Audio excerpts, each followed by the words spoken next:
na-interview ng mainstream media tungkol sa naging desisyon ng Supreme Court sa impeachment case laban kay Sara Duterte. Tinawag niyang tuta ng mga Duterte yung Supreme Court matapos siyang kuna ng reaction sa ginawang pag-block ng Supreme Court sa impeachment trial ni Sara Duterte. Nanggigigil si Larry Gadon. Tuta ang Supreme Court, tuta ng mga Duterte. Dependent, co-equal body. Ay, paano ngayon yan? In the future, halimbawa may mag-file ng case against one justice of the Supreme Court. Sasabihin ngayon ng Supreme Court ang Constitution. Wala namang political scores na tinitingnan dyan eh. Paano nila lalampas sa isip nila yung meron certification ang AFP na yung 15 million na At taga-GMA na binigay nila sa Nagbabagang mga balita at pagtalakay sa mga isyu ng lipunan. Pulsa, opinyon, banat at paglalantad sa katotohanan. Pulsa, what you see is what you get. You decide. Kabayan si Dante Maravillas, Bicolano vlogger, broadcast journalist from Albay. Umuuso kanina mga kababayan si Secretary Larry Gadon na interview ng mainstream media tungkol sa naging desisyon ng Supreme Court sa impeachment case laban kay Sara Duterte. Tinawag niyang tuta ng mga Duterte yung Supreme Court. Sabi dito sa report ng Inquirer, ang Supreme Court ay tuta ng mga Duterte. Sabi ni Presidential Advisor for Poverty Alleviation, Larry Gadon, matapos siyang kuna ng reaction sa ginawang pag-block ng Supreme Court sa impeachment trial ni Sara Duterte. Nanggigigil si Larry Gadon. Tuta ang Supreme Court, tuta ng mga Duterte. Grabe galit po niya, no? Sabagay, totoo naman yung sinabi niya, no, ni Larry Gadon. 12 kasi sa mga members ng Supreme Court, mga justices ng Supreme Court, lahat appointees ni Digong. Yan si Larry Gadon, no? Umuusok. The Supreme Court has lost its credibility. Wala nang kwenta yung Supreme Court na yan.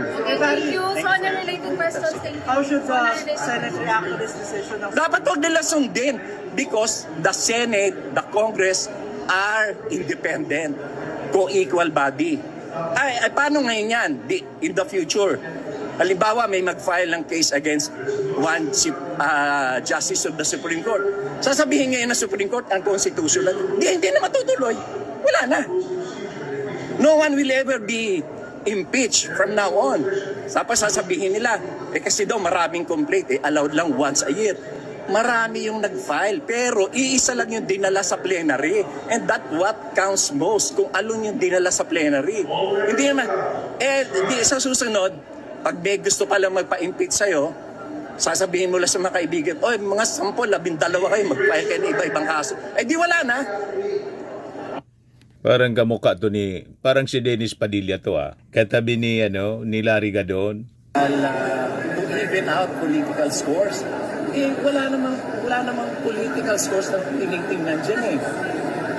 Paano nila lalampas sa isip nila yung meron certification ang AFP na yung 15 million na At taga-GMA na binigay nila sa Armed Forces of the Philippines sa isang youth seminar nila. Sabi na AFP, wala kami nare-receive.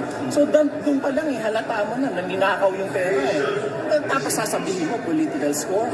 And paano na yung mga Mayor Grace Piatos na sinertify ng PSA that there are above 900 individuals in the list who are not existing. Walang mga birth records. Paano mangyayari yun? Even sa joke mo, nagre-reklamo, bakit yung pangalan niya na doon? Political score pa rin yun. Halata Supreme Court is just siding with Sara. Ako nga, there is a much lesser offense. Samantalang si Sara, katakot-takot na pagmumura, katakot-takot na pagbabanta, ng pagpatay yung ginawa niya, hindi siya dinidispan. So yung Supreme Court talaga, tuta ng Duterte. Yan si Bisbondo na yan, tuta ng Duterte yan. Sir, kini-dimension po ba yung impeachment if ever pinag-file by 2026? Well, hindi na natin malana dahil sobrang delay na yan Tsaka yung mga reasons nila like Sara daw was denied due process. Anong denied due process pinagsasabi nyo? Ilang beses nag-hearing dito? Ilang beses siya nag-appear? Ilang beses siyang ayaw pumunta? Ilang beses tawag yung mga officials? Tama si Larry Gadon. Absence of due process pa rin yan? Anong absence of due process?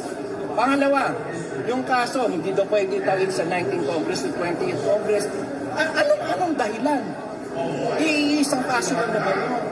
Dahil kasi, you need to tell me parang isang case na i-file sa LTC, na-elevate sa RTC, na-elevate sa Court of Appeals, na-elevate sa Supreme Court. You mean to tell me that there are 4 cases? Hindi, iisa lang yun. Tumawid lang kasi may mga steps na sinusunod. Tsaka sinasabi, wala rin due process. Exactly, yung na nga Senate hearing, yun na nga yung magbibigay ng due process because that is precisely the trial. So ano pinagsasabi ng Supreme Court? Correct. Talaga lang kasi maka-Duterte sila. That's huwag na tayo magpaligoy-ligoy pa. Ang Supreme Court, tutak ng mga Duterte. Napakalulutong mga kababayan yung mga binitawang salita ni Secretary Larry Gadon. Tuta ng mga Duterte. Supreme Court. Matindi. Ako niya dinisbar sa aking pagmumura. Mas matindihan niya si nagbanta pa si Sara Duterte. Bakit niya hindi dinidisbar yan? Nagbantang papatayin pa yung ating Pangulo. Si Lisa Marcos pagkatapos si Martin. Hindi man po nadidisbar si Sara Duterte. Talagang katakataka, mga kababayan. May punto si Larry Gadon. Sabi ng mga nag-react, August na lang sila, papalitan na rin. Sabi ni Alan Atanasio, kung sila ang boss, daanin yan sa EDSA. Sabi ni Milicia Hikage, tama po. Sabi ni Beth Esteban, yes po, Secretary Gadon. Nakakadismaya po. May next year pa. Sabi ni Annalisa Salem, tuta talaga, kailangan people power. Sabi ni Hogo Dictado, yun, may tama ka dyan, Attorney Larry Gadon. Absolutely, in respect to you. Sabi ni Tagoy, obvious naman, nanaig talaga kawalangyaan sa panahon ngayon. Nakakarami kampo ng jablo na nagdaraya sa isip at puso ng mga tao, kaya maraming nalinlang. Sabi ni Jingjing, galit na galit siya to ni Larry. Sabi ni Aldwin Francisco, tama si Gadon, kitang-kita naman na may kasalanan si BP.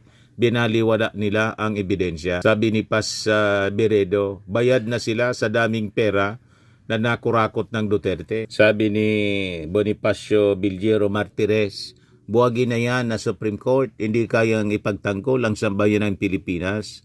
Sa mga katiwalian, malinaw pa sa sikat ng araw. Sabi ni Rodolfo, ganyan talaga kung may involved na pera kasi kayang linukin ang pride. Yap, tama si Gadon, mabuhay ka. True, tama po kayo. I agree, mabuhay Secretary Gadon. Sabi ni Sarce Perez, batuin sila ng ulo ni Batorni para lumayas na silang lahat, pati nasa Senado.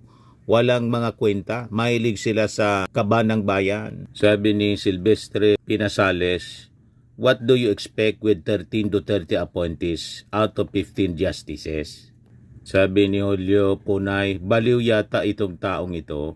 Sabi kasi ni Mig Subiri kanina, kung hindi natin susundan itong utos ng Korte Suprema, para tayo mga unggoy sa gubat. Pari-parehas po ang term. Si Baste, tinatawag na unggoy si General Torre. Pero takot man siya sa tinatawag niyang unggoy. Kasi yung tinatawag niyang unggoy, sabi nang nabasa natin, gorilla pala. Napakalaki. Kaya pinatulan na po ni General Torre. Hindi na niya pwedeng ganito. Iniinsulto ang ating humanity, ang ating pagkatao. Ito naman po, Firmax Firming and Lifting Cream. Pinapahid po sa mga pulses in affected area. Mainam po sa paninigas ng mga kaso-kasuan. Ito naman po, Automax Radiant Serum. Sa mukha naman yung application, anti-aging po siya. You will look 10 years younger than your age. Sa mga cancer patients naman po, baka lang gusto ninyo itong itry. Neng siya Red Mix Fruit Drink.